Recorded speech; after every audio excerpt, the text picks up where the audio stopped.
comenzado nuestra clase de unos días, dos martes de vacaciones. En el nombre del Padre, del Hijo y del Espíritu Santo. Amén. Señor, que eres la sabiduría divina y te has encarnado para hacerte sabiduría humana, sin dejar de ser sabiduría divina. Te pedimos que podamos entrar, aceptar, dejarnos iluminar por tu sabiduría, para que así, creciendo en el temor de Dios, en el temor, en el respeto tuyo, podamos entrar por ese camino que es estrecho y por esa puerta que es angosta, para entrar a la salvación que tú mismo quieres para nosotros. Danos el entendimiento, danos la vida de oración que nos hará adelantar en ese camino. En el nombre del Padre, del Hijo y del Espíritu Santo. Amén. Amén. Muy bien. Pues nada, vamos a ver aquí. Creo que este es el volumen. Vamos a ver, ¿no? Este es el volumen. Sí, este es el volumen. Muy bien. Pues vamos a la segunda colección. Ya habíamos hablado del capítulo 8, que es el capítulo más importante del libro de los Proverbios, que como vimos es una colección ahí, una mogolla de consejos, de proverbios, de sentencias, de reflexiones. Pues vamos a la segunda colección. Recuerden que el formato en mucha de esta literatura sapiencial es un padre hablándole a su hijo. Fíjense la importancia de la familia, eso que ahora el Estado moderno quiere destruir para acapararse, ¿verdad?, de todas las autoridades, de hacer el monopolio de la autoridad última, quitando a los papás con sus derechos naturales, ¿verdad? Ya la Revolución Francesa lo quiso hacer. Todos somos ciudadanos y los padres tenían casi una delegación de parte del Estado, pero ahora ni la delegación se la quieren renunciar. Tiene una delegación, un derecho primario. Así que, pero es interesante, la literatura sapiencial es los padres enseñando a los hijos, porque tienen más experiencia, la universidad de la vida es la experiencia, pues nos da unos conocimientos que Harvard Law School no nos pueden dar. Conocimientos vitales. Segunda colección empieza otra vez con el tema. Un hijo sabio es la alegría de su padre. Un hijo necio es la pena de su madre. Aquí empezamos en esta segunda colección, capítulo 10.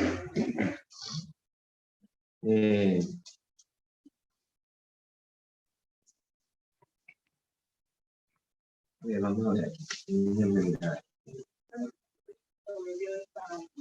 ¿Perdón? Proverbios de Salomón. Recuerden que se le adscriben algunos de estos libros. Salomón hizo muchos proverbios, aquí puede que haya algunos de ellos, pero le añadieron, con el curso de los tiempos, le añadieron, pero seguían todos bajo la sombrilla, bajo el amparo de que era Salomón, que tenían caché, por supuesto. Así que se los adscribían a Salomón sin necesariamente ser propiamente y personalmente de Salomón. Pero seguían un poco en la línea del rey Salomón. Veremos que el Eclesiastés no menciona a Salomón, pero dice discurso de el convocador, hijo de David, rey de Jerusalén, quien es Salomón. Pero gracias a Dios, Salomón no se le ocurrió escribir el libro del Eclesiastés, ¿ok?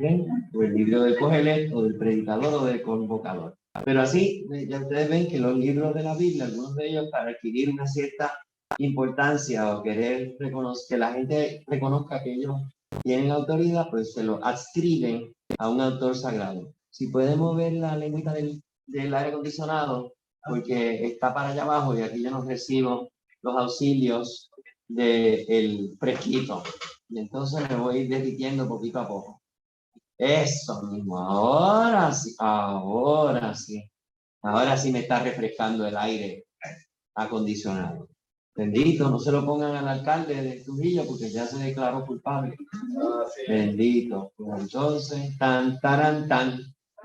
Bueno, pues nada lo va a refrescar. Entonces, fíjense,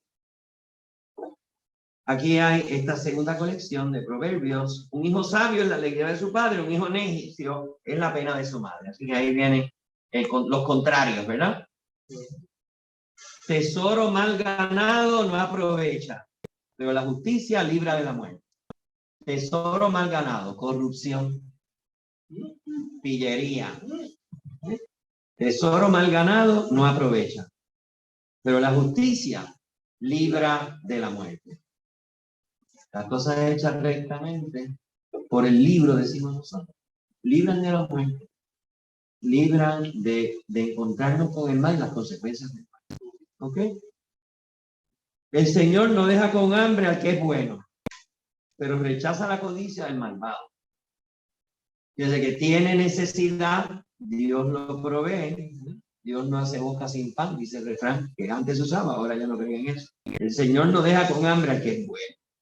Pero la codicia del malvado, ese que quiere tener la avidez, tiene hambre de riqueza, de bienes materiales, la codicia del malvado la rechaza Dios.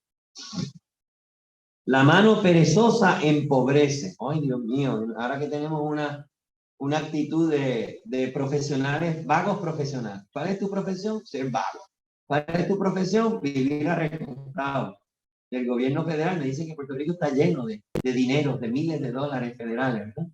Y ahora pues la gente le encanta ser un vago. Pero eso es lo que está diciendo, ¿verdad? La mano perezosa empobrece. Qué pena, ¿verdad? Esas personas que viven siendo expertos en vivir de los demás. Bien dijo San Pablo, el que no trabaja, que no coma.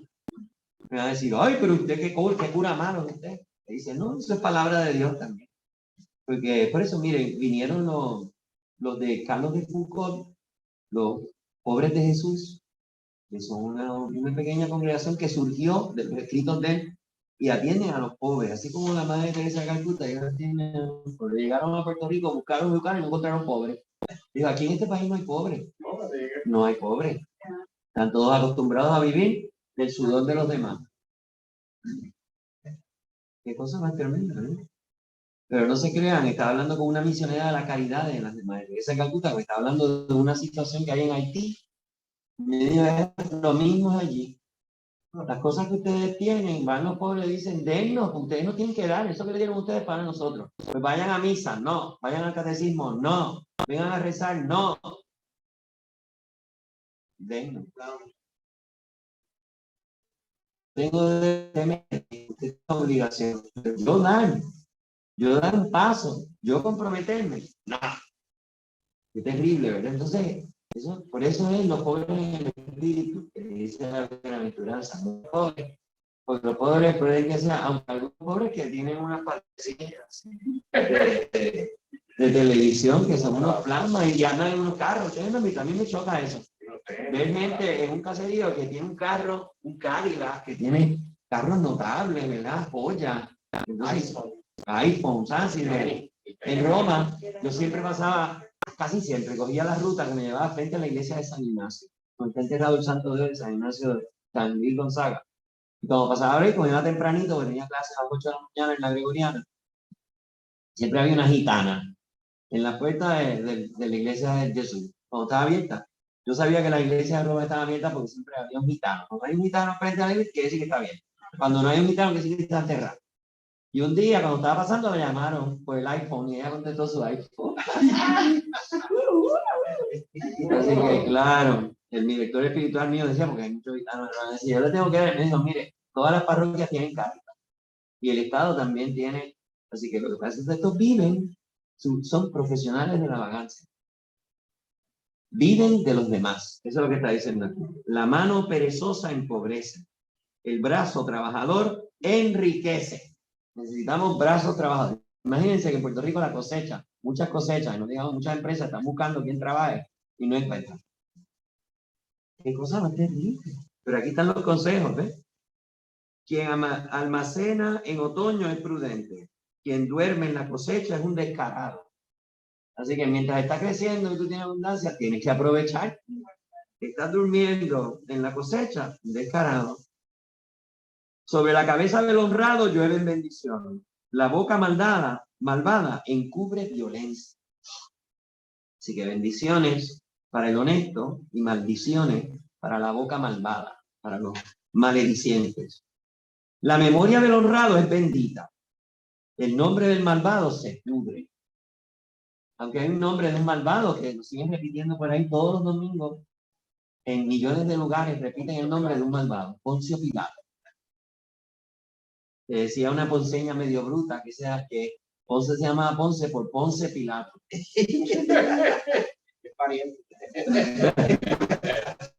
Así que el nombre del malvado se pudre. Recuerden que los que no creían en la vida eterna, pues por lo menos si mi nombre perduraba, los egipcios, el nombre del faraón, si lo seguían repitiendo, pues vivía todavía. Pero de algunos faraones los quisieron borrar de la historia, como Tutankamón. Y sin embargo, la historia se vengó de los que quisieron borrar el nombre. Y ahora es, si te preguntan cuál es el faraón que la gente conoce, Tutankamón. Va a ser una referencia de quién es bien viejo, más viejo que Tutankamón. Es más viejo que Tutankamón. Vamos para allá. Así que la memoria del honrado es bendita, el nombre del malo se pudre. Porque están cambiando los honrados, ¿verdad? Porque ahora eran esclavistas y eran machistas, de todo eso hay que quitarle los nombres a las avenidas, a los colegios, a la universidad. Yale no se atreve. Yale y Harvard, estas dos grandes universidades prestigiosas, fundadas por los puritanos, que deben estar haciendo así, y no se están quemando el infierno, por lo que se convirtieron las dos, ¿verdad? No son escuelas de teología puritánica, pero Yale y Harvard tienen los nombres de benefactores. La universidad no tenía nombre, es un colegio, de hecho. Y hasta finales del siglo XIX no eran prestigiosos, dicho sea de paso.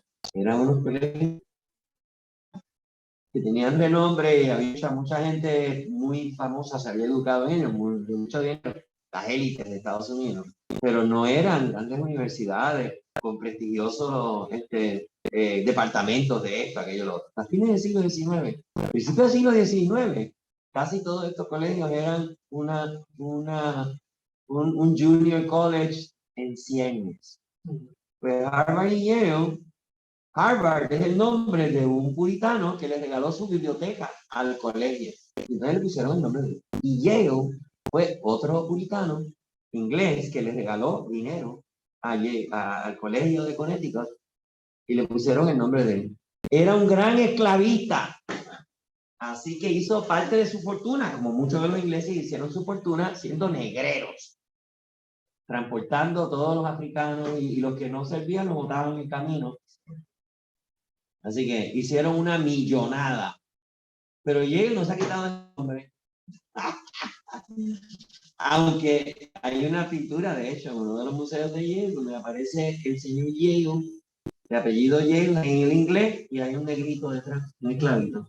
Pero no se han atrevido a quitarle el nombre de Yale. Los jesuitas en Georgetown pues, le empezaron a quitar a ciertos edificios y demás los nombres de algunos de los benefactores de Georgetown, que fue el primer colegio católico de Estados Unidos, así de alto vuelo, porque habían sido esclavistas. Bueno, pues debían quitar a la ciudad de Washington el nombre, porque Washington fue un esclavista. Un esclavista que de hecho, eso lo aprendí visitando su casa allí en Virginia. Un esclavista que cuando se le fugó un esclavo y fue para allá a Massachusetts, él lo persiguió y lo quiso que lo devolvieran porque era su esclavo y él quería que volviera a trabajar. Y dijo que no y ganó el pleito. Que él solamente volvía si era libre y Jorge Washington dijo que no, él lo quería de esclavo. Así que al primero que hay que quitarle el nombre a la capital es a George Washington, porque ese también era esclavista. Y no digamos al gran Cocoroco, quizás al más ingenioso y más inteligente de todos los presidentes que ha tenido esa gran nación, que se llama Thomas Jefferson. ¿Verdad? El señor Thomas Jefferson también era un esclavista descarado, sin vergüenza, ¿verdad? Que tuvo amoríos con la hermana, la medio hermana de su propia esposa, porque era hija del pai de la esposa de Jefferson, del pai de la esposa blanca. Esta era hija con una esclava. Y él tuvo grandes amoríos, se la llevó de chef para París, para que aprendiera a hacer mayonesa y todas esas cosas. Pero entre tanto le parió varios nenes que él nunca reconoció. Washington dejó que la esposa, que la maíz, pero eso no tiene nada que ver con proverbios. Pero están aprendiendo chisme a todo lo que da. No, pero es porque la memoria del honrado es bendita, pero ahora quieren revisar todas las memorias. ¿Sí o no? Quieren revisar todas las memorias. Colón es un sinvergüenza, el otro era otro. Eso fue lo que hicieron los mexicanos con Hernán Cortés. Siempre le declararon, bueno, desde la independencia de México le declararon la guerra Era feo, jorobado cuando era puesto, de ojos azules, rubios, enamorado. Ese era el defecto que tenía, enamorado. Terrible, ¿verdad? Pero la nación mexicana de hoy es, su padre verdadero es Hernán Cortés, no es Moctezuma, ni Cuauhtémoc, ni todos esos asesinos, dictadores terroríficos. Cuando vinieron los españoles, todos los indios de alrededor se pusieron de parte de los españoles. Ahora nos vamos a librar de estos sangrientos sinvergüenza. ¿Qué nación azteca ni nación azteca? Pero nada, la memoria del honrado es bendita, el nombre del malvado se pudre. El hombre juicioso acepta órdenes. Don Efraín, mire, ponga eso en la puerta de su oficina. El hombre juicioso acepta órdenes. Labios necios acaban en la ruina.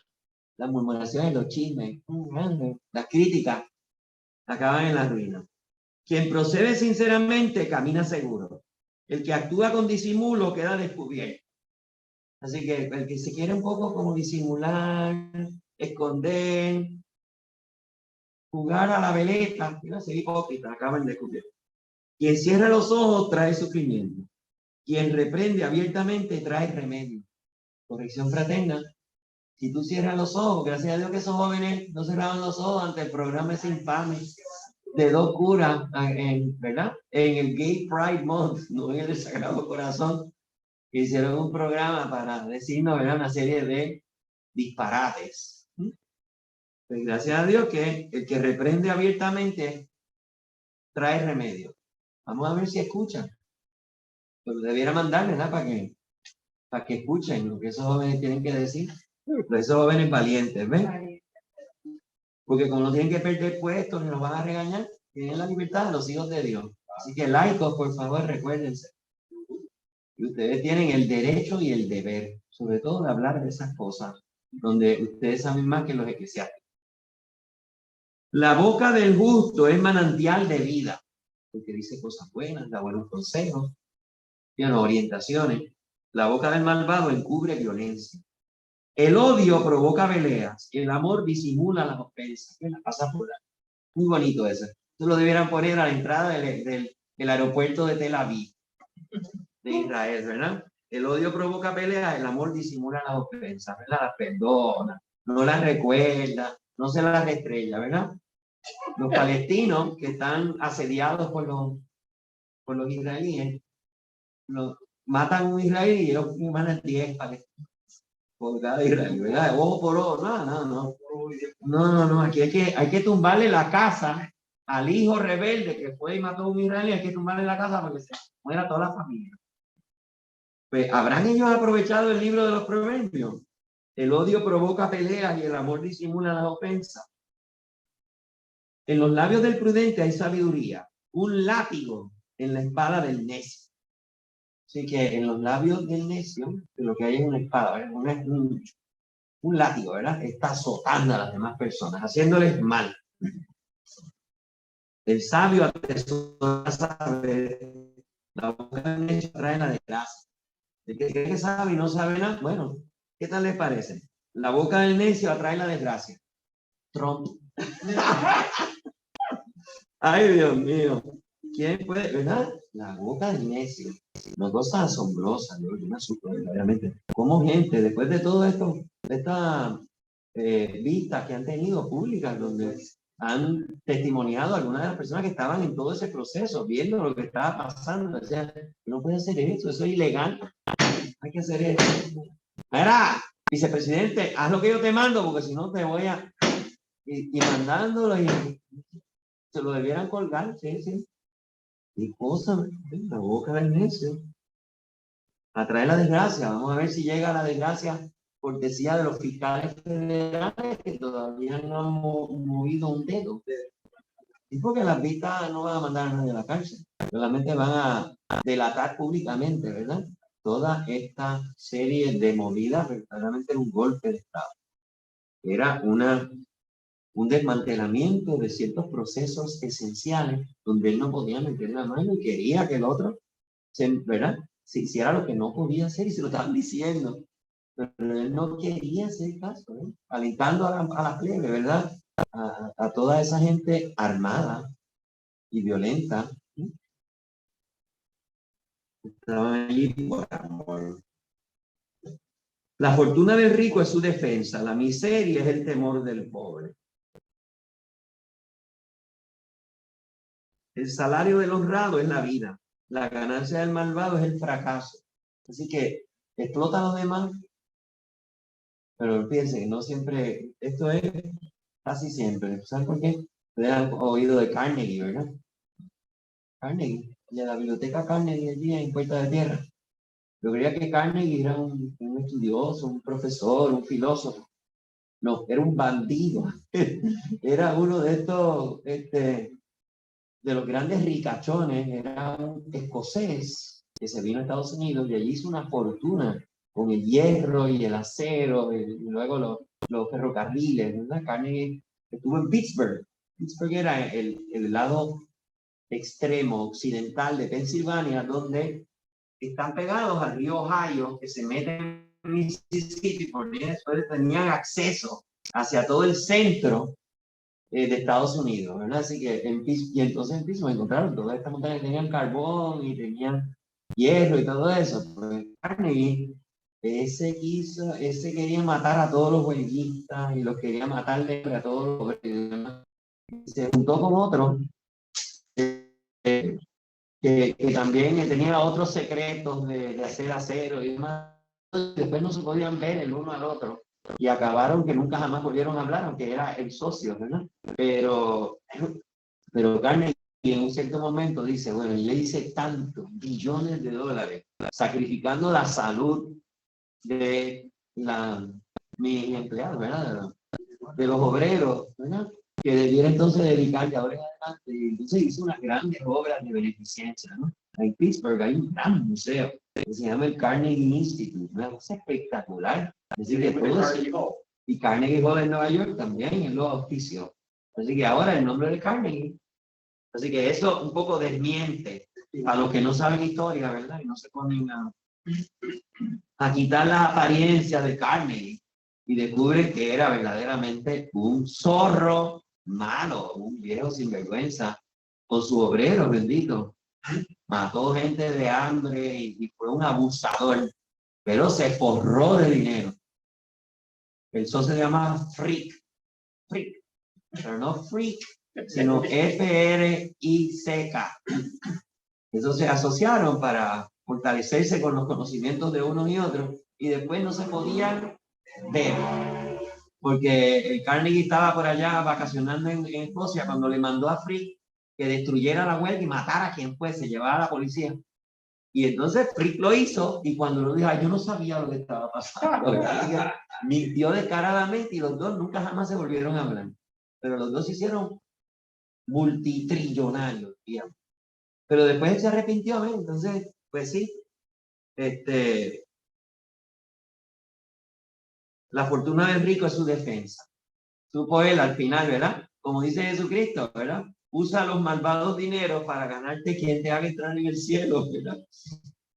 Así que si lo hiciste mal, mira a ver cómo puedes remediar favoreciendo a los pobres o a las personas. Así que, pero verdaderamente, bueno, Carnegie incluso auspició que fueran a descubrir dinosaurios y demás, y hay un dinosaurio Carnegie.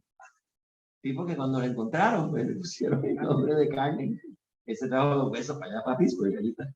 Pero ciertamente instituciones, una de las grandes universidades de tecnología en Pittsburgh se llama Carnegie Mellon. Otro ricachón. Así que en Pittsburgh había una serie de ricachones, ¿no? Que enriquecieron la ciudad, la prestigiaron con universidades, museos, instituciones cívicas de primer orden, ¿no? Así que acabaron, ¿verdad? En cierto sentido, pues sí, la fortuna del rico fue su defensa, aunque la miseria fue el terror de los pobres. Aquellos no se lo quitaron a los pobres. El salario del honrado es la vida, la ganancia del malvado es el fracaso. En un cierto momento ellos frenaron su avaricia incontenible, diríamos. Y entonces pues decidieron pues poner parte del dinero que ellos habían hecho con tanto sangre, lo hicieron a favorecer a los pobres. El que acepta la corrección va por camino de vida. Eso díganse a algunos de sus hijos o nietos, ¿verdad? El que la rechaza se extravía. Mira, deja que te den consejo. que si no te vas a perder. Los labios mentirosos encubren odio. Quien difunde calumnias es un insensato.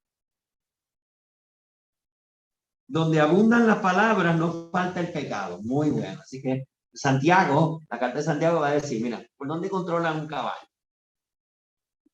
Por el bocado que le ponen, ¿verdad? Le agarra la boca y lo frena. O sea, pues entonces eso dice aquí. Dice, una persona que dice que es religioso y no controla la lengua, no es ningún religioso. Así que los labios mentirosos encubren odio. Donde abundan las palabras, no falta el pecado. Quien se muerde los labios es discreto. Es decir, no voy a decir nada. Plata pura es la boca del honrado. Mente perversa no vale nada. Labios honrados guían a muchos. Los necios mueren por falta de juicio. Los necios se creen que saben y no saben nada. La bendición divina enriquece y nada le añade nuestra fatiga. Interesante. Claro, pero Job va a decir que eso no es cierto. Y Eclesiastés va a decir que eso no es cierto. Así que ese criterio del Antiguo Testamento, sobre todo de la época patriarcal, la bendición divina enriquece. Job se va a preguntar, ¿y por qué yo lo perdí todo? Y le va a saltar a Dios una serie. El Job de la introducción y del final no se parece al Job del medio. Porque el Job del medio dice, ese señor que venga aquí es un injusto. Así que Job trata bien severamente a Dios, porque se siente que él no ha pecado y Dios le ha quitado todo el enriquecimiento que le había dado. Ahí está la prueba, ¿verdad? El demonio quería probar con el visto bueno de Dios, que lo dejó que lo probara, pero siempre ya verá lo que va a pasar. Él sabía lo que iba a pasar, que iba a triunfar, ¿no? Pero Job acaba diciendo que la bendición divina enriquece porque él lo perdió todo, aprendió una lección y después se volvió a enriquecer. Pero Eclesiastés dice, no, aunque tú te portes bien, no quiere decir que te enriquezcas. Es más, puedes sufrir. Eclesiastés va un paso más. Job cuestiona, se molesta porque Dios no le ha dado explicación. Pero cuando se le manifiesta Dios, Job se pone chiquitito y se mete los rabos entre las patas y entonces se calla la boca y dice, Dios lo dispone todo, porque Dios da un discurso precioso en el libro de Job. Cuando él se aparece en medio de la tormenta y le dice, mira todo lo que yo he hecho, mira mi sabiduría como yo le he pegado. Y tú eres quién para cuestionarme a mí. No eres nada. Así que Job, pues un poco dice, bueno, yo no sé por qué los justos sufren, pero yo sé que Dios sabe porque yo sufro. Pero Eclesiastés dice, mire, hasta los necios, hasta los sabios van a sufrir. Y no todo el que sigue la voluntad de Dios le va a ir todo bien. Igual que va a haber unos malos que van a prosperar. Todavía no han visto el valor del sufrimiento. Eso lo va a dar Jesucristo. Siempre están viendo el sufrimiento como un castigo, como una maldición. Por lo tanto, tienen que ver el enriquecimiento como una bendición. Por eso, hermanos, cuando estamos leyendo la Biblia, cuidado con el Antiguo Testamento. Porque hay unas cosas que ya están superadas. Y no las podemos tomar. Estos son consejitos, ¿verdad? Sabiduría, son libros inspirados. Así que en su momento tuvieron su razón de ser, igual que las leyes del Antiguo Testamento. Pero cuidado, porque hay unas cosas que no están resueltas en el Antiguo Testamento, sobre todo el desenlace de los buenos, y la vida eterna, el premio y el valor del sufrimiento. Sí, en esos poemas del siervo de Yahvé, pues dice, por su sufrimiento otros se salvaron, y yo le voy a dar al siervo y lo voy a coronar, y lo van a reconocer y todo eso, pero todavía no se ha dado una explicación de cómo el amor puede permitir que los amados sufran. Eso solamente lo va a hacer el Nuevo Testamento, la Pascua de Jesús. Así que muy bonito leer el Antiguo Testamento, lo guardamos y todo eso, pero hay que leerlo con pinzas. Hay que leerlo. Esto está todavía incompleto. No ha llegado a la madurez moral, sobre todo. Hay unos textos en el Antiguo Testamento que son de una sublimidad espiritual grandísima, pero moralmente un poquito de atraso. Sobre todo, mientras más temprano todavía los patriarcas que sean embustes. Muy benditos los hijos de Jacob, pero los hijos de un patriarca querían casarse con unas paganas. No querían, los paganos querían casarse con unas hijas de estos hijos de judíos y dijeron, bueno, si ustedes se circuncidan, se pueden casar. Cuando estaban esperando la circuncisión, los mataron a todos. Así que resolvieron el problema rápidamente, los entramparon, ¿verdad? Así que ustedes quieren casarse con esta hija, pues tienen que someterse a la circuncisión. Cuando estaban, ahí mismo los mataron a todos, no se podían defender y se acabó lo que se daba. Eso no hoy, el pueblo de Israel. La bendición divina y nada le añade nuestra fatiga. Miren que hay gente que trabaja y trabaja y no son felices. Y no tienen bendición.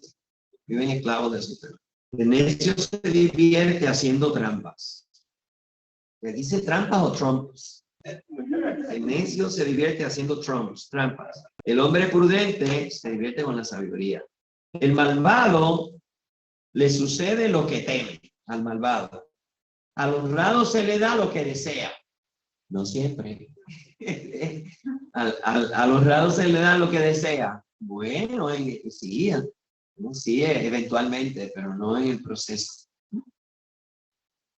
Pasa el huracán, desaparece el malvado, pero el justo se muere para siempre. Que viene la tormenta, los problemas. Vinagre a los dientes, humo a los ojos. Eso yo no sé lo que es. Eso es el perezoso para quien le da un encargo. Ok. Así que tú encargas a alguien que es un necio. Pues entonces es como echarte vinagre a los dientes.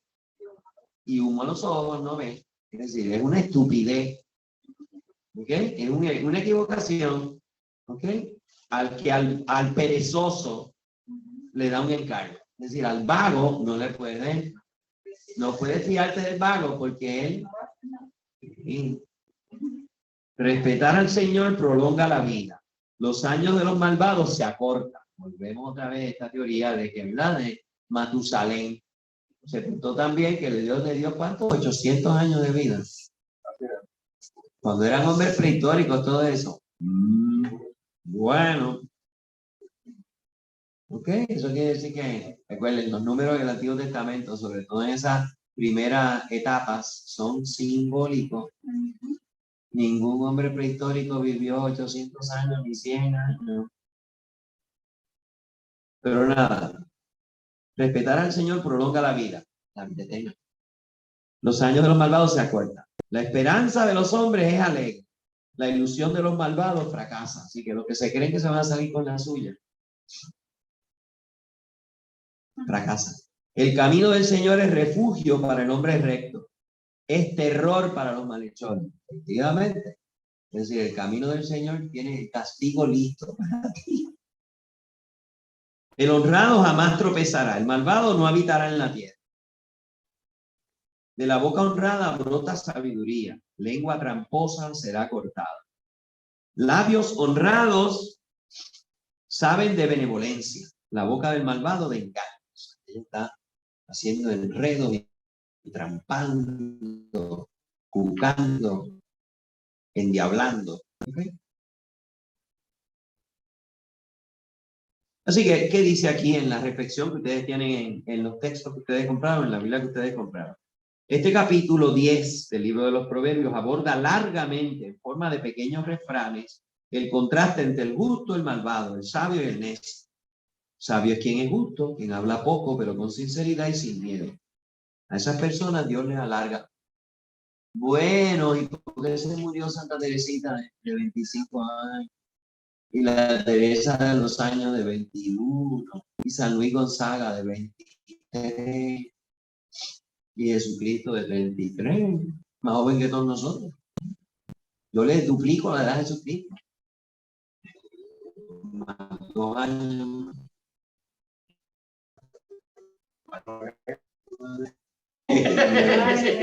Y 9 meses. Esa es la procesión de entrada. Sí, esa es la procesión de entrada. Lo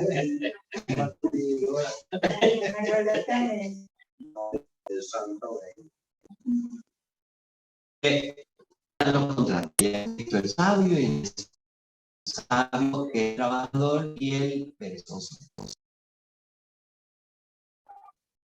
¿Qué tal le parece si soltamos unas hojitas con el capítulo del Proverbio en alguno de los heridos?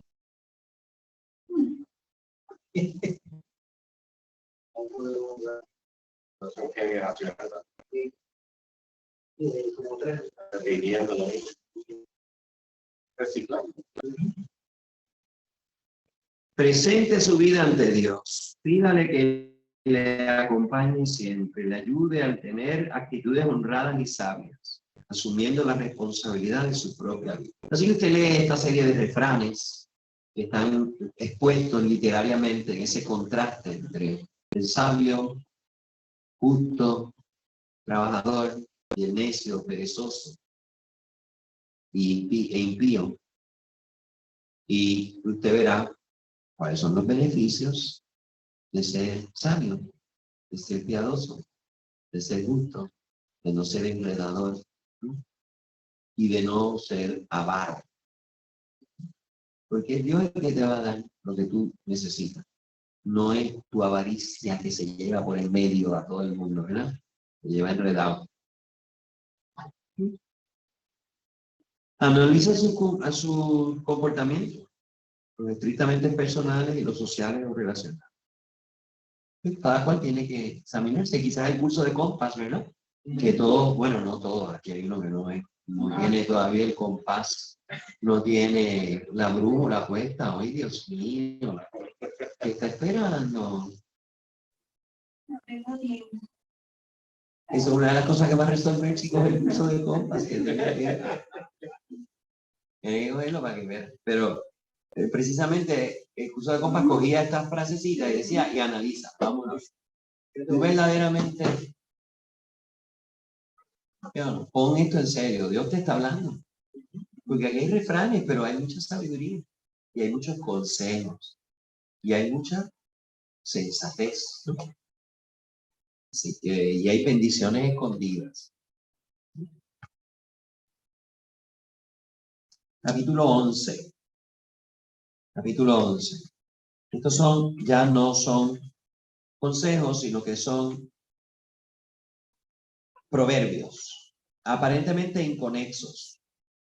Hablan de honestidad, de deshonestidad, de las consecuencias personales y sociales.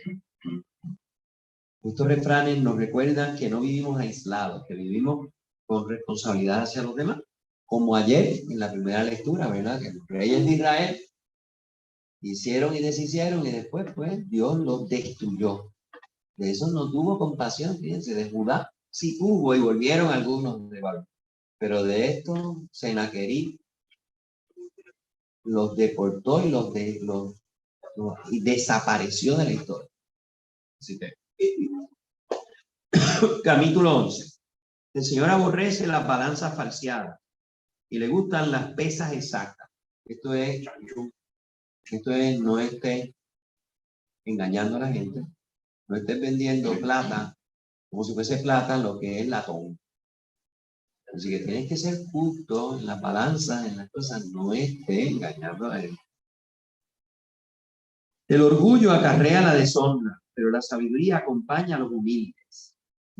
Salieron los humildes aquí, que bueno, porque hasta ahora pues habíamos visto al sabio que es justo, pero no teníamos esta dimensión de humildad. En el Nuevo Testamento los humildes son los verdaderos sabios. La honradez guía a los buenos, la falsedad destruye a los traidores. El día del castigo no sirve la fortuna.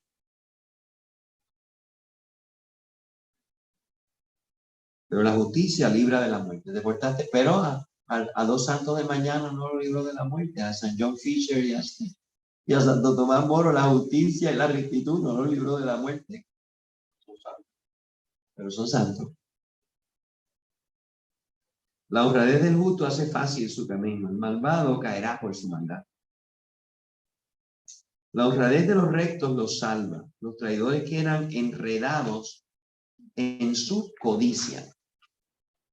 Pero miren cómo están, cuántos billones de dólares han hecho las compañías petroleras de Estados Unidos.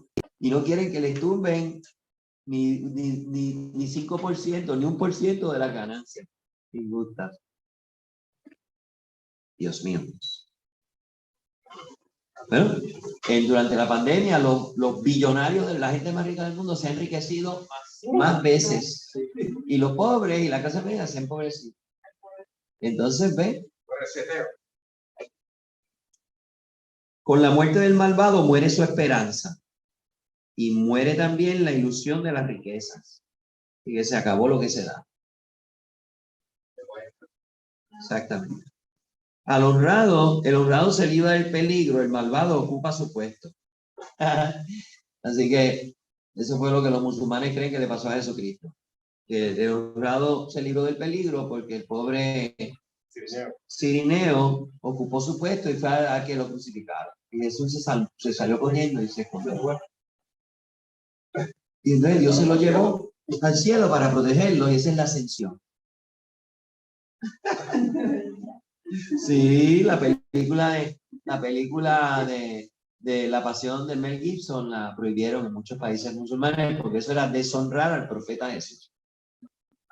Y eso no aparece en el Corán, aparece en la ascensión de Jesús, pero no aparece que a él no lo crucificaron. Pero las tradiciones coránicas, por la dignidad de un profeta, pues era que Dios no podía permitir que su profeta sufriera. Y Mahoma no, él hizo sufrir a los demás. Mató a todas las tribus judías que no le hicieron caso. Él primero pidió con ella, vamos a rezar hacia Jerusalén. Y ellas no lo aceptaron como profeta, las mandó a matar. Y a los de Meca, que le estaban esperando, que primero la habían rechazado, por eso se fugó para Medina. Cuando vino con un ejército, dijeron, sí, te aceptamos, sí, tú eres. Ah, ok.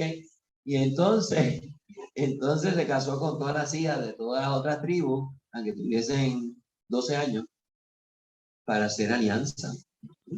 Fue una muy buena y sabia disposición. Así que el viejo ese, que se había casado con la ricachona dueña de Silan, sí, de los furgones, la camellera, una de las camelleras más grandes, el pobre huerfanito de Mahoma se casó con la ricachona. Y cuando ya se murió, pues ya ustedes saben quién heredó. Las navieras, exactamente.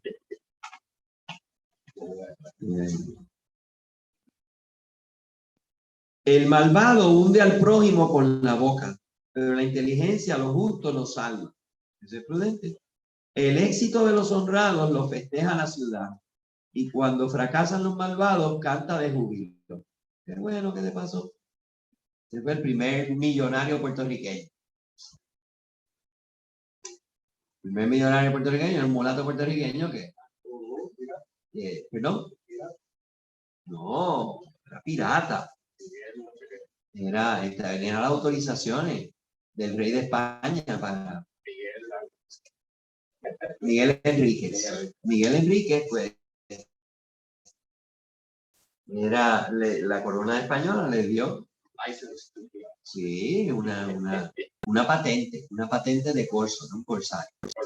Sí, así que para asaltar a los ingleses, que muchos habían asaltado a los españoles y a los holandeses y demás. Y pues eso es muy bien. ¿Verdad? Porque compró su propia goleta y los asaltó y se forró del dinero, ¿verdad?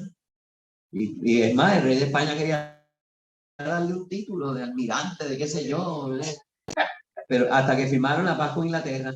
Cuando el rey firmó la paz con Inglaterra, hay que eliminarlo. ¿Cómo lo eliminaron? No pagó impuestos. Usted le dio permiso para que vinieran a vender en subasta todo lo que había capturado, todos esos barcos ingleses, las mercancías.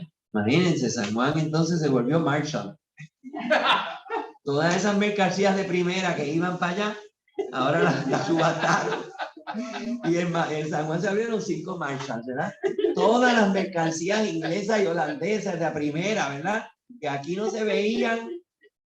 No, en Topeka no había. No. Se volvió Marshall y entonces cuando llegó la hora, usted no pagó impuestos por nada. y lo fueron a buscar para arrestar. Era dueño del medio San Juan. Y el pobre se refugió en el convento de los dominicos, cogió asilo eclesiástico. Y en una iglesia no podían entrar las tropas a arrestar. Y se sumó que No se hizo monje, ¿no? No se hizo monje, ¿no? No era monje ni nada de eso, pero allí se refugió y lo enterraron en un sepulcro de pobres porque perdió toda la cultura. Algunos favorcitos le debe haber hecho a los dominicos que los protegieron, ¿verdad? Pero esa es la primera historia de desastre de un boricua, pero fue el primer boricua, mucho antes que Ricky Martin, mucho antes que ¿cómo se llama? Ferrer, José Ferrer, mucho antes que la de West Side Story, o sea, la bailarina, salió ahora también en West Side Story. Rita Moreno. Rita Moreno. Sí, sí, mucho antes que Enrique, que en paz descanse. No hemos encontrado la tumba de San José. El chismoso todo lo cuenta. Número 13. El hombre de confianza guarda el secreto. Por falta de gobierno se arruina un pueblo. Hello. Por falta de gobierno se arruina un pueblo y se salva a fuerza de deliberación. Sé prudente. Ay, Dios mío. Quien sale fiador por un extraño se perjudica. El que evita hacer tratos vive tranquilo. Ese yo creo que salió en copa, ¿verdad? No te pongas a prestarle. No te pongas a prestarle a la gente. No te metas en ser fiador, que vas a salir tranquila. Tú sí, se lo puedes regalar, pero no te metas a fiador. ¿Ok? La mujer hermosa se hace respetar. Bueno, la Marilyn Monroe, yo no pregunto.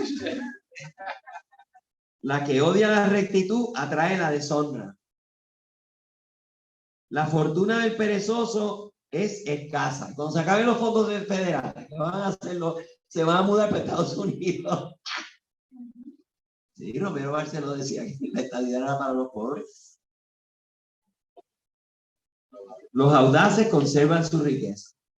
El hombre bondadoso se hace bien a sí mismo. El despiadado destroza su propia carne. El malvado hace ganancias engañosas. El que siembra justicia tiene paga segura. El que mide lo que es justo vivirá. El que persigue la maldad morirá. Hello. Te vas a hacer rico instantáneamente si te metes a vender droga.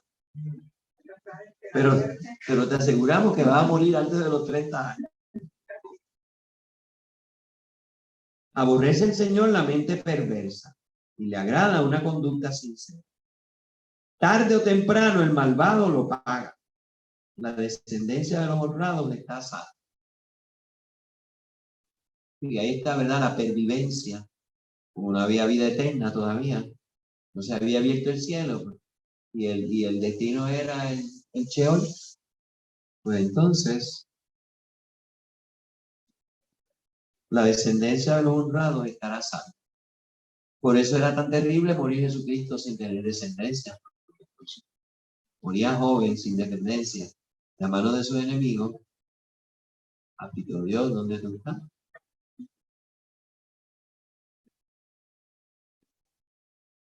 Anillo de oro en hocico de puerco. El hoy, ¿verdad? Y le echan las cosas santas a los cerdos. Es la mujer hermosa, pero sin inteligencia. Así que, anillo de oro en hocico de puerco. Ay, Dios mío, así que hocico de, anillo de oro es la mujer hermosa. En hocico de puerco sin inteligencia. Ay, Dios mío, ¿verdad? El deseo de los honrados se logra, las ilusiones de los malvados pasan. Hay quien regala y se enriquece, así que da y recibe más. Quien es tacaño se empobrece.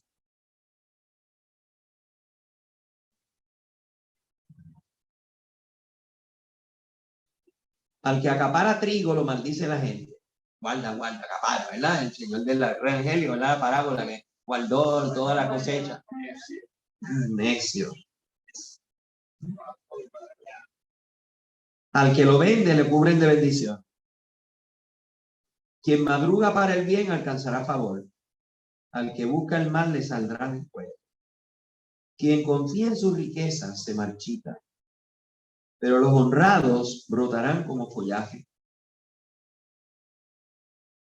Quien descuida su casa heredará viento. Cría cuervos y te sacarán los ojos. El necio será esclavo del sabio. El fruto de la honradez es un árbol de vida. El sabio se gana a la gente. Si al honrado le pagan en la tierra, ¿cuánto más le van a pagar al malvado y al pecador? Bueno, pues yo creo que ya tenemos un sabor, ¿verdad?, de lo que es el libro de los proverbios, con sus consejos, con sus proverbios, y siempre con la cautela, ¿verdad? Hay una sabiduría de fondo, son libros inspirados, no meramente son reflexiones humanas, pero recuerden que están superados por el Nuevo Testamento, ¿ok? Sigue habiendo buenos consejos y demás.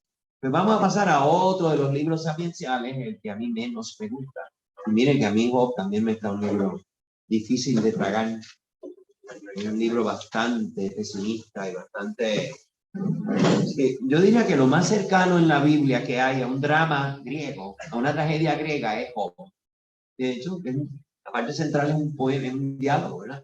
Así que son estos actores que entran y cada uno da su discurso. Al final entra Dios y da su discurso, ¿verdad? Algunos han dicho que ese es el libro de Job, pero para que pudiera entrar en la Biblia tendrían que hacer una introducción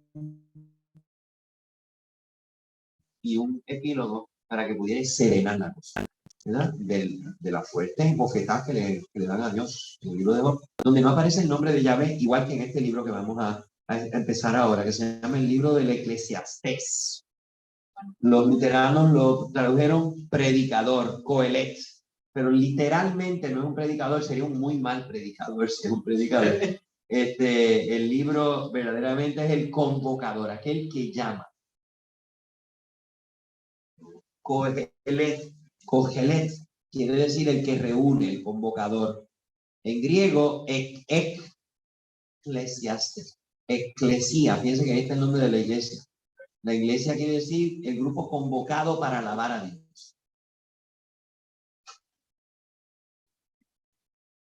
Es uno de los libros más cortos de la Biblia, tan solo 222 versos en 12 capítulos. Gracias a Dios. Es como una nube bastante pequeña, pero negra. Quizás haya sido escrito hacia el siglo III o en la época persa, el siglo IV antes de Cristo. Recuerden que el cuarto antes del tercero. Sí. Durante un tiempo de injusticias, opresiones y tiranías. Siempre la cosa estaba mala en esa época. Estaba difícil. Parece que es un hombre que lo ha escrito, que ha perdido su fortuna y se tiene que ajustar a una dura realidad. Y sin embargo, fíjense, de todos los libros del Antiguo Testamento, el mejor conservado. ¿Y cómo sabemos que es el mejor conservado? Porque las copias que se hicieron en otros lenguajes, en arameo, en siríaco, en etíope, son todas exactas. Es decir, no hay muchas interpretaciones ni muchas traducciones por la libre. Así que de todo, y encima de eso, saben que encontraron parte de este libro en la biblioteca del Qumran. Les explico, ¿verdad? Había esta serie de judíos que habían roto, eran sacerdotes que habían roto con el templo de Jerusalén porque los macabeos, que eran sacerdotes también, se habían rebelado contra los griegos.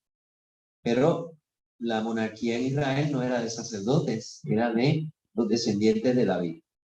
Pero como los descendientes de David se habían esfumado allá en Babilonia, Zorobabel, que era un nieto de un rey judío, los persas lo nombraron gobernador de Palestina, pero no dio pie con bola, así que no hubo una sucesión David. Entonces, cuando se rebelan los judíos contra estas pretensiones de los helenistas, ¿verdad?, los sucesores de Alejandro Magno, en particular el rey de Siria, de Damasco y Antioquía, que le ganó, le dio una pela a los Ptolomeos de Egipto, que eran los que habían originalmente controlado Palestina, o Tierra Santa, Canaán. Pues entonces ellos quisieron imponer una New Age, ¿verdad? Una forma de todos los ciudadanos vamos a abolir todas las diferencias que hay entre unos y otros. Vamos a hacer una religión única, ¿verdad? Sincretista, más o menos. Y entonces, pues los judíos, algunos judíos, sobre todo esta familia de Matatías y sus hijos, se rebelaron y arman una guerra de guerrillas y luego pues, le dan una serie de pelas también a los helenistas y por fin liberan la ciudad de Jerusalén, que había sido profanada, el templo, con una serie de ídolos y de cosas y de sacrificios a los dioses falsos y todo. Pues este grupo de sacerdotes dijeron, no, los sacerdotes no pueden ser, los de Matatías no pueden ser reyes de Israel. Pero como no había reyes descendientes de David, aquí vamos, ellos empezaron a reinar. Entonces, estos sacerdotes que querían ser fieles a que para ser rey en Israel uno tenía que ser descendiente de David, se fueron. Fueron cismáticos, ¿verdad? Rompieron con el templo donde ellos hacían sus sacrificios y demás, y empezaron una secta, diríamos, una secta paralela. Y se mudan a la cercanía del oasis de Jericó, que queda justamente poco antes de que el río Jordán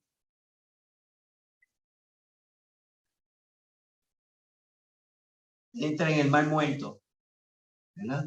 Un lugar privilegiado, un desierto, con el Mar Muerto apestando a huevo podrido, ¿verdad? Y el Jordán que parece que alguien dejó la pluma abierta, ¿verdad? Y recogió todo el barro que hay en el camino. Pues entonces, allí dice que ellos hicieron un poblado, ¿verdad? Y allí entonces ellos tenían sus rituales, como ya no podían hacer sacrificios en el templo.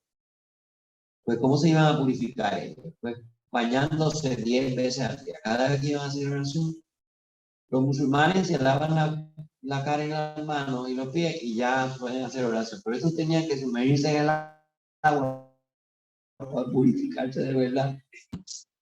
Y ellos empezaron a hacer sus propias experiencias. Ellos estaban esperando un Mesías rey y sacerdote, pero no los sacerdotes de Matatías y compañía, de Judas Macabeo y esos reyes, ¿no? Ellos estaban esperando otro. Pero tenían algunos de los libros del Antiguo Testamento. Entonces, cuando se arma la rebelión del año 70 contra los romanos, los esenios dijeron, ahora llegó, ahora. Y se unieron a la rebelión contra los romanos. Pero antes de irse a pelear, escondieron su biblioteca en una cueva por allí en el desierto de Judá. Y como los mataron a todos, no volvieron a las cuevitas donde ellos habían guardado en unas ánforas de barro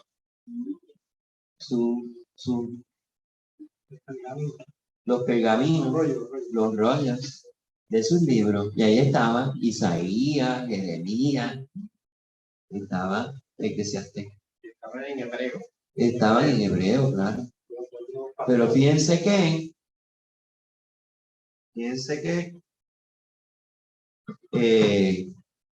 una discípula que no está viendo la clase me está llamando. Fíjense que estos libros, algunos de los libros eran el libro de Eclesiastés que se ha encontrado. ¿Cómo lo encontraron? Pues a finales del siglo XIX, un pastorcito que estaba perdido por allí, se le perdió una cabra y en una de esas cuevas él tiró una piedra y oyó como que se había roto algo, una ánfora, y se encaramó por allá y encontró. Pero él no se lo puede decir a las autoridades. Él fue a un comerciante allí y le vendió, mira, estos pergaminos los he encontrado, ¿cuánto usted me da? Te doy 20 pesos. El comerciante lo empezó a vender a 200 pesos y demás, pero decía, esto es una antigüedad. Hasta que los británicos empezaron, espérate, ¿dónde ustedes sacaron? Y poco a poco, pues fueron buscando, no solamente en la cueva, el pastorcito dijo, mira, allí fue, le quitaron el negocio, que se ganaba 20 pesos. Y el otro lo vendía por 200. Entonces empezaron a encontrar todos estos documentos. Y buscaron en otras cuevas y encontraron más todavía. Así que en un desierto no hay humedad y se guardan todas esas cosas. Entonces hemos encontrado textos. Y el del libro de Eclesiastés es más o menos del año 150 antes de Cristo. Si la biblioteca, digo, se nos mataron a todos en el año 71, pero ellos tenían estos libros, estos rollos de textos del Antiguo Testamento.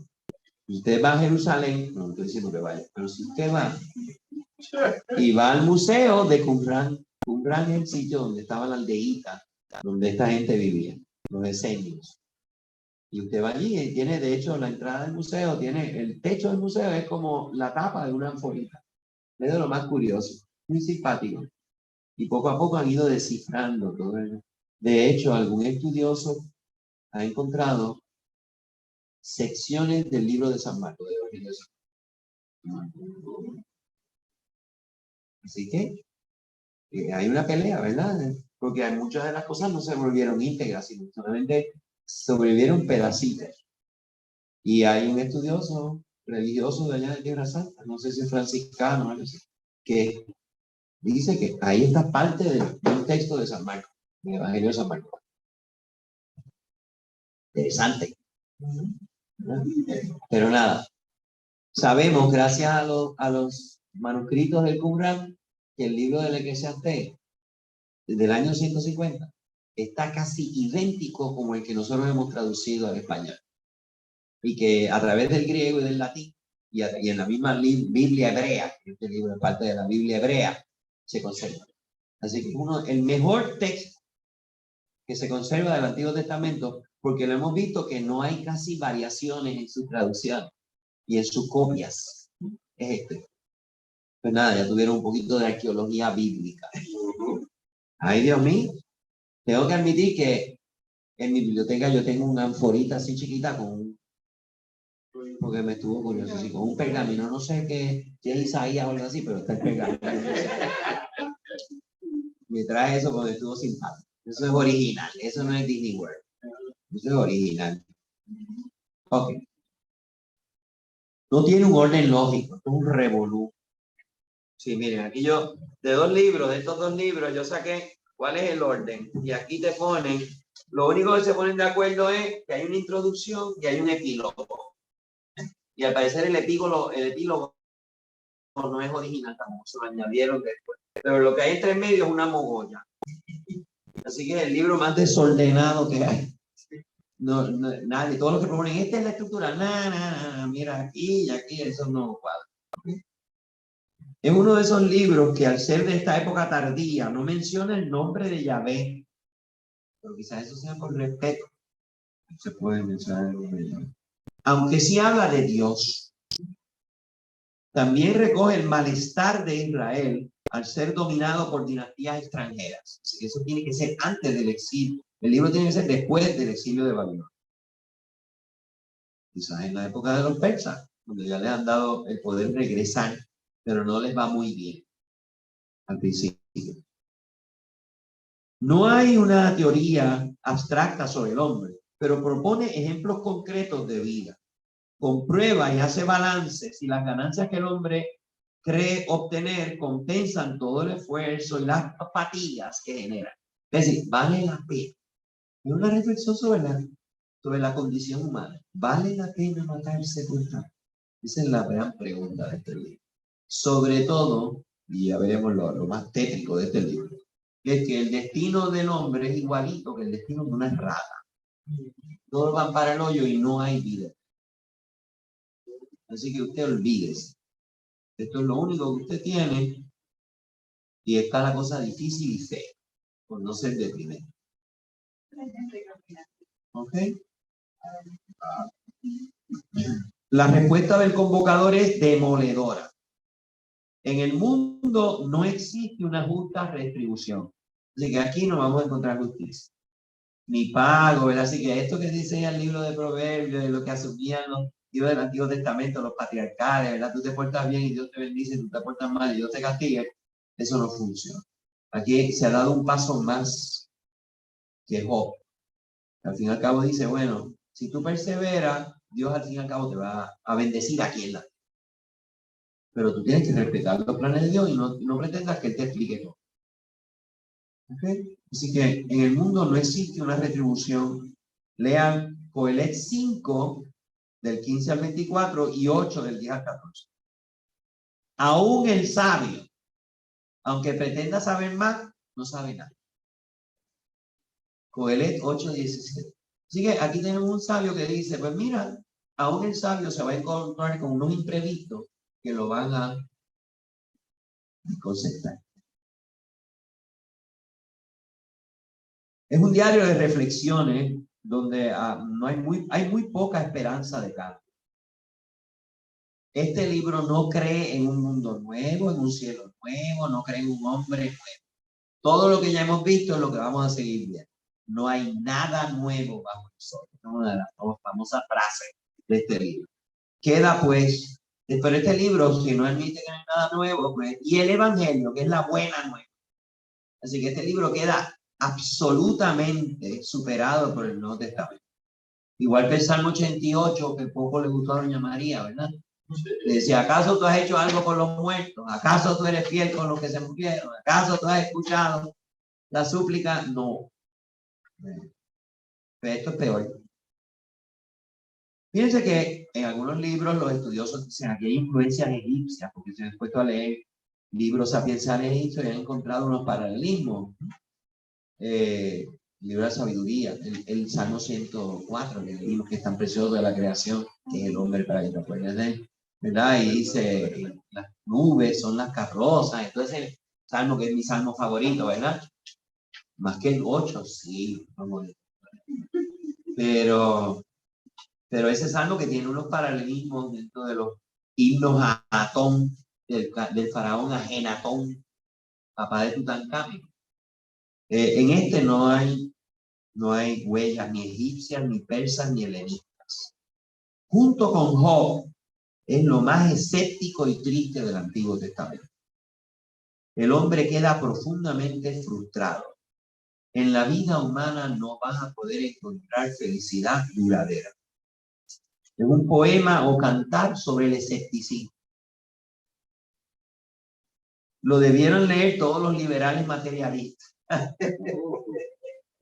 Los hedonistas, todos los que se creen que por mucho fornicar y mucho brincoteo y mucha sexualidad le van a encontrar la felicidad. Y a los que viven con tarjetazo, siempre, ¿verdad? Compra y paga después, aunque te ahorque, serán esfuerzos inútiles. La vanidad no es la condenación de todo lo de la vida humana, es, según este libro, el realismo. Todo pasa y nada cambia y todo se irá igual. No se desilusiona.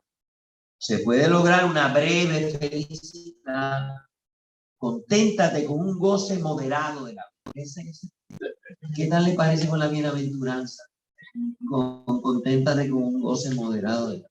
Así que si es peligroso citar el libro de Job, porque alguno de los interlocutores dice disparates, que ellos están muy conscientes de que ellos se creen que ellos tienen la razón, y Dios al final dice, ustedes están unos disparateros. Pues este libro también hay que tener mucho cuidado al cuidarlo, porque dice unas cosas que son, bueno, ya en el Antiguo Testamento ha sido superado este tema. Sí, vamos, el próximo libro que vamos a leer es el libro de Santo, porque ese es el antídoto a este. El libro de la sabiduría es el optimismo máximo del Antiguo Testamento, sobre todo con la inmortalidad del alma. Así que pónganse a leer el libro de la sabiduría para la próxima clase, porque después de esta tormenta de depresión, aquello va a ser una efusión de alegría y de luminosidad. Coelet tiene una visión sumamente negativa, escéptica, incluso a veces cínica, por no decir severamente triste, de la condición humana. La fina ironía, que encima es irónico, le hace afirmar, vale más el día de la muerte que el del nacimiento. Coelet 7, 1. Vale más el día de la muerte que el día del nacimiento. Oiga, no celebre el nacimiento, celebre el día de su muerte. Perro vivo es preferible a león muerto, porque los que viven saben que han de morir, pero los muertos no saben. pues hasta su recuerdo es olvidado. Tanto amor como odio y envidia se acabaron para él. Y no tendrán jamás parte alguna en nada que se haga bajo el sol. Así que aquí el Sheol es terminante, absoluto, y en el fondo este libro incluso cuestiona lo que es una afirmación continua del Antiguo Testamento, que por lo menos son sombras lo que queda de la gente. Los refaín, las sombras, las almas de los difuntos, quedan en ese estado de sombra, ¿verdad? De un alelamiento desesperante. Así que el Sheol era, pero sabemos, ¿verdad? Que los judíos creían. Y David se juntó con sus parientes, ¿verdad? Se murió, se juntó con sus parientes. No es que estaban destruidos, es que estaban en una etapa, en una situación de desamparo, ¿verdad? Dios no se ocupaba de ellos y no tenían nada que esperar, ni nada, no había ni premio, ni nada. Así que ese es el Sheol. Aquí ni existe las almas. Así que este es un libro que en un cierto sentido se puede decir que no cree en la inmortalidad del alma y no cree ni en la sombra, porque en la época patriarcal se creía que sobrevivían, seguían existiendo, pero como sombra. Pero este libro dice que no existe. Todo lo que pasa es breve. En las relaciones entre los hombres, ¿qué es lo que impera? La desigualdad. Unos son necios, otros son sabios, unos son ricos, otros son pobres, unos señores, otros son esclavos. Unos viven contentos y otros no. Todos van a parar al mismo sitio, a la muerte, que aplasta y aplana todas las diferencias y de la cual no hay salida ni futuro. Así que el sabio se muere igual que el necio. Si se muere, pero no sabe lo que es, como no cree en la inmortalidad del alma ni el premio, pues entonces todo el mundo es igual. Todos nacen y todos mueren. Como en el libro de Job, esta falta de visión de la vida del más allá de la muerte, de una retribución ultraterrena, los hace sumamente deficientes para los cristianos. La historia de la salvación, las bendiciones de Dios, tan fuertes en el Antiguo Testamento, aquí están totalmente ausentes. Así que este Señor no piensa, pero mira cómo Dios nos salvó y nos liberó. La historia de la salvación, la alianza con el pueblo de Israel no figura para nada.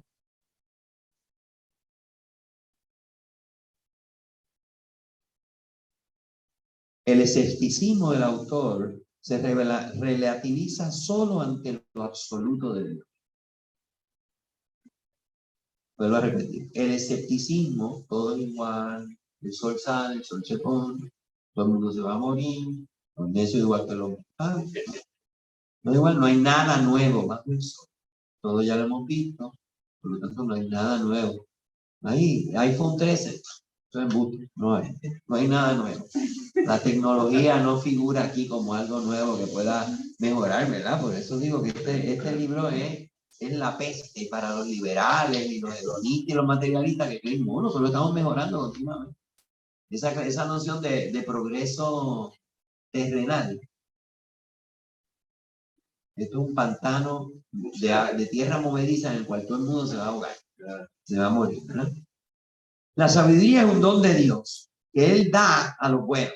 Esa cosa de que Dios da está bien frecuente en este libro. Esa noción Dios da. Pero puede adquirirse y perfeccionarse estudiando, observando la vida. Pero sin la sabiduría no hay felicidad, ya que solo el sabio puede ser bastante feliz.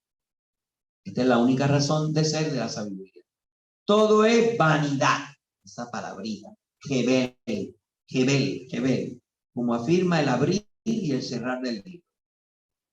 Capítulo 1, versículo 2, capítulo 12, versículo 8. Todo es vanidad. Jebel en hebreo es soplo, vapor, pero no es soplo como el Espíritu Santo. Es vapor, ráfaga, niebla, fugaz, flojo, perecedero, falaz. Es una nieblita. Esa es la vanidad. Todo es vanidad. Fíjense, este libro tiene algo de budista. Tiene una tangencia, no, aquí no hay ninguna influencia, ningún lama. Primero que no había lama.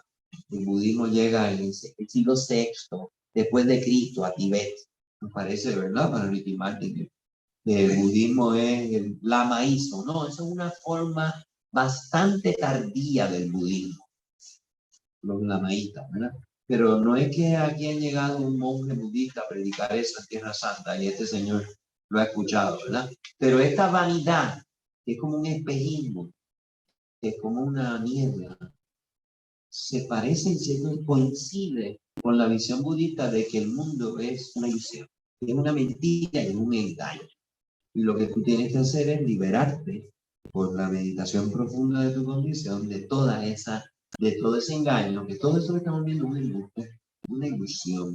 Y tú tienes que llegar a la profundidad de tu ser, que es que yo no existo. El budismo verdaderamente, yo cogí un curso de escritura budista y salí diciendo, bueno, yo creía que habían loqueras, pero esto es tan absolutamente ilógico, ¿verdad? Tan radicalmente contradictoria, ¿verdad? Que yo no puedo dormir. No hay la compasión del budismo. Filosóficamente es una cosa arrasadora.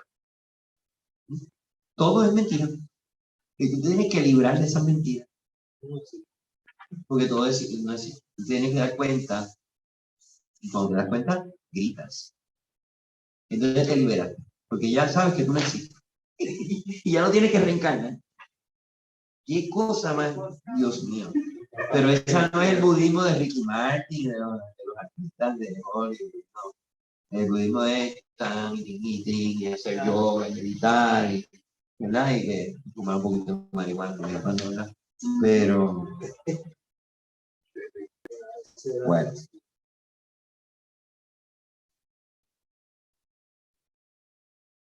El pesimismo cerrado de la condición humana hace que el hombre busque en las cosas lo que ellas no le pueden dar, la felicidad.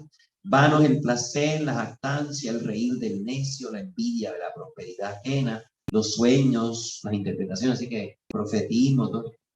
El codiciar más dinero, el poseer demasiado, el desear poseer. Esa vanidad es lo que más se acerca a la radical apariencia falsa del budismo.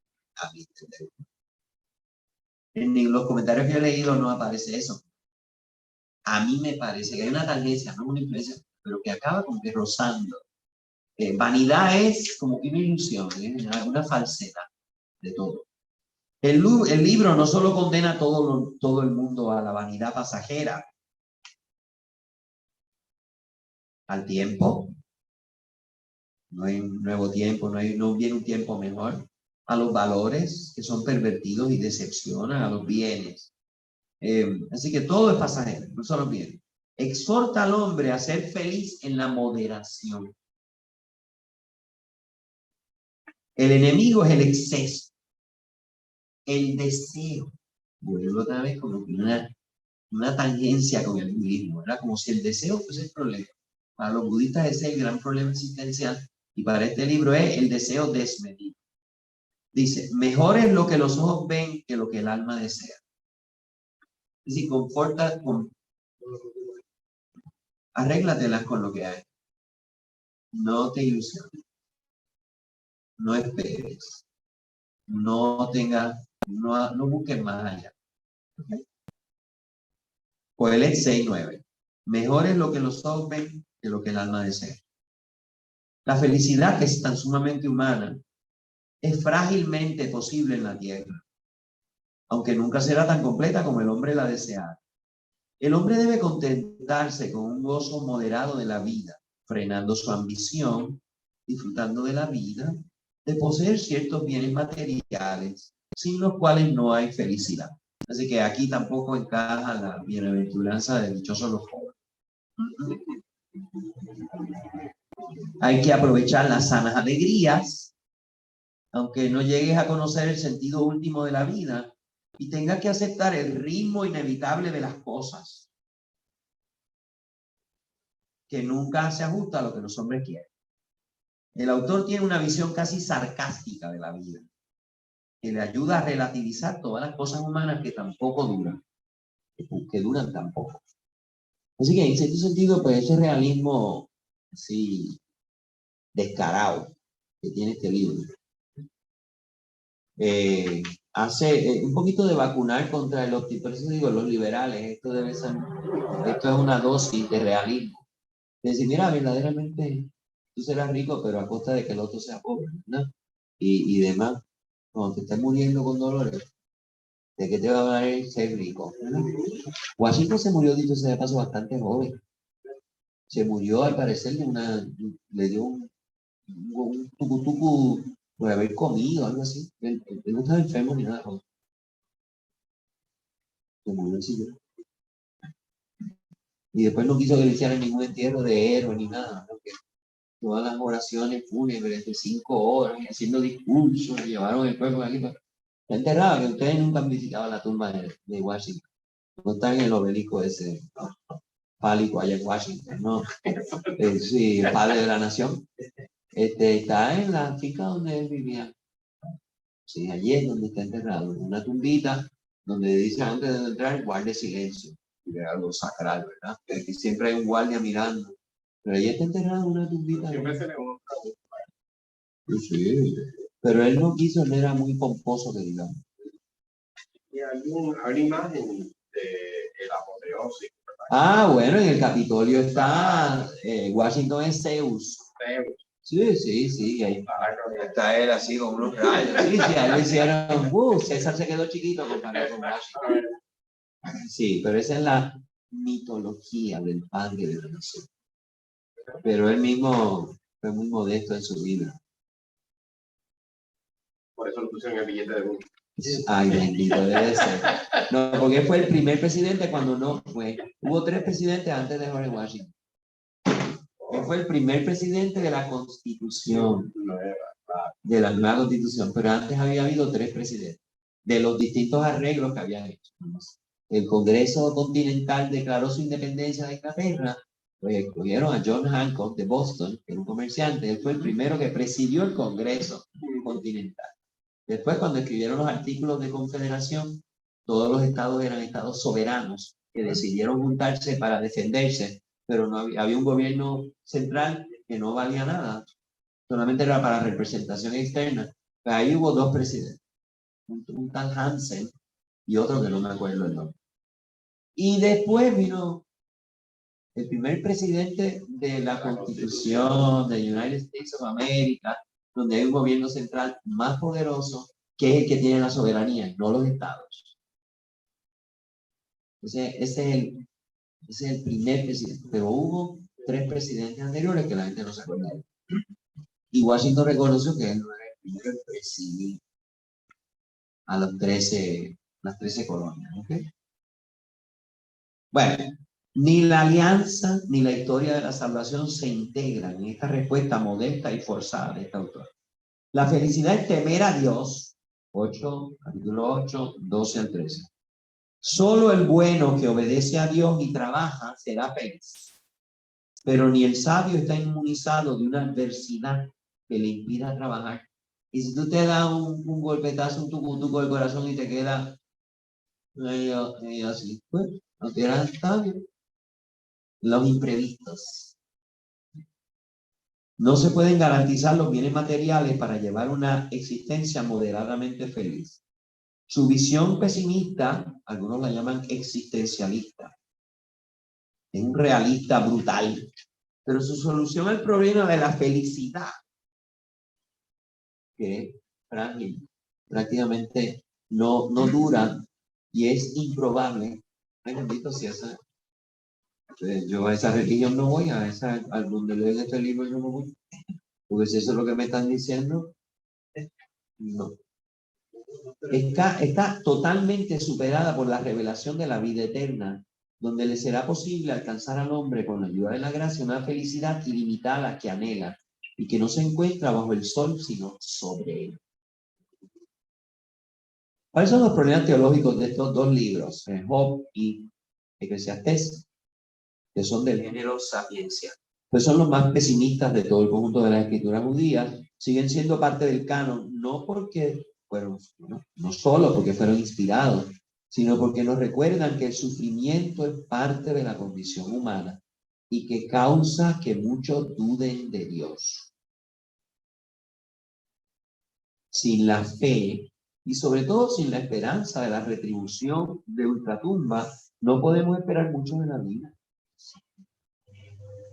Muchas de las preguntas suscitadas por estos dos libros solo serán contestadas por el Nuevo Testamento, sobre todo por la resurrección del justo, más duramente probado, más santo que el inocente Job, y más virtuoso que el moderado sabio del Coelete. Así que las dos soluciones que nos ofrecen estos dos libros se quedan cortas, cortísimas, comparadas con lo que Jesús nos va a decir, sobre todo con su parte.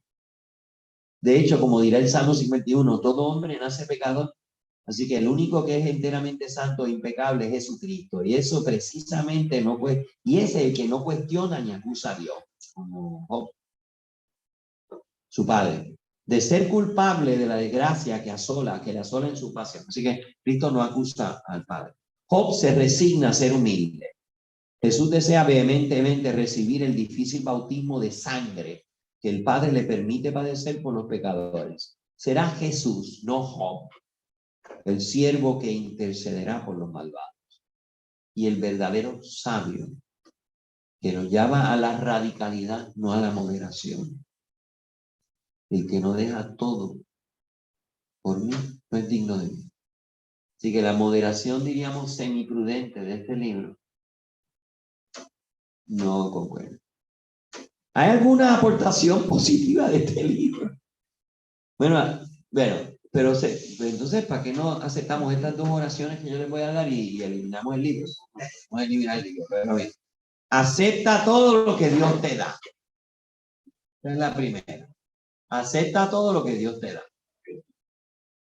Y segundo, no pretendas juzgar ni determinar lo que Dios pueda o no pueda hacer.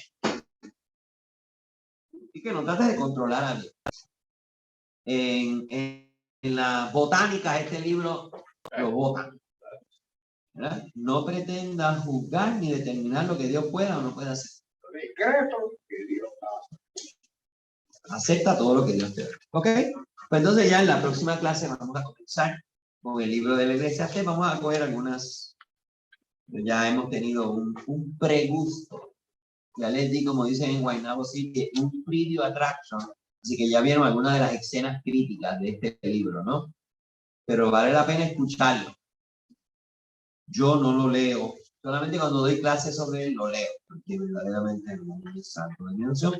Yo rezo el Salmo 87 primero porque habla del Sheol y me interesa mucho comer el Sheol antes de que Cristo lo vaciara. Y porque lo tengo que rezar. Hoy de hecho está el 87 en la hora intermedia. ¿Sí?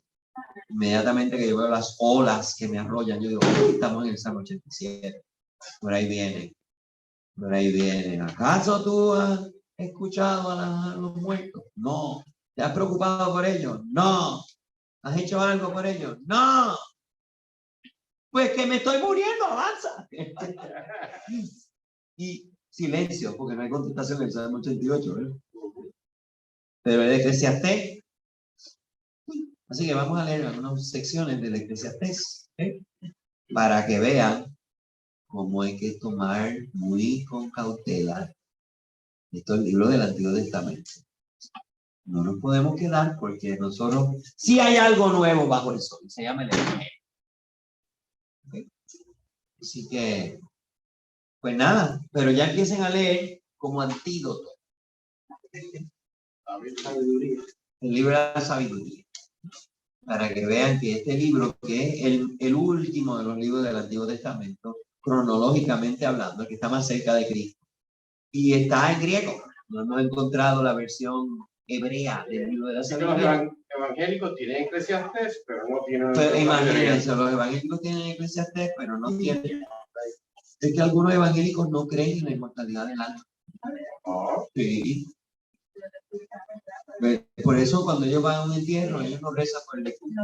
No, parece que me quedé como que aquí, como que yo he escuchado eso de los evangélicos. Sí.